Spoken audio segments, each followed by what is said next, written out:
সরকার হইতেছে রাষ্ট্রের মুখ, কারণ রাষ্ট্র বাদী হইতে পারে, খুনের মামলা দিতে পারে, ট্রাইব্যুনাল তো তাই দিতেছে। রাষ্ট্রের মুখ হিসেবে সরকারের দাবি ঠিক কিনা এটা দেখবে আদালত। রাষ্ট্রের একটা অংশ সরকার, আদালতও আর একটা অংশ। আদালত সরকারের অধীন না, বরং সরকারও আদালতের বিচারের এখতিয়ারের ভিতরের জিনিস। রাষ্ট্র বাদীও হইতে পারে, বিবাদীও হইতে পারে। হাসিনারে খুনের আসামি কইয়া রাষ্ট্র মামলা করার মানে হইল রাষ্ট্র তারে খুনি বইলা দাবি করতেছে, আদালত যেটা বিচার করবে, জাজমেন্ট দেবে। ফারুকি হাসিনারে খুনি দেখা বাদী পক্ষ হইছে। শহীদ পরিবার আর গাজীদের দাবিও তাই, রাষ্ট্রবাদী হবে, কারণ জনতার উপরে হামলা মানে তো খোদ রাষ্ট্রের উপরে হামলা।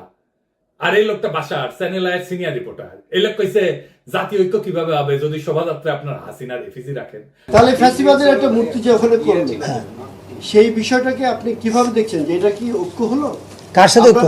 কারো ঐক্য না, সরি, আমি বলছি যে মানে আমরা সুন্দর জায়গাতে গেলাম নাকি আরো অসুন্দরকে বেশি দিন দীর্ঘায়িত করলাম?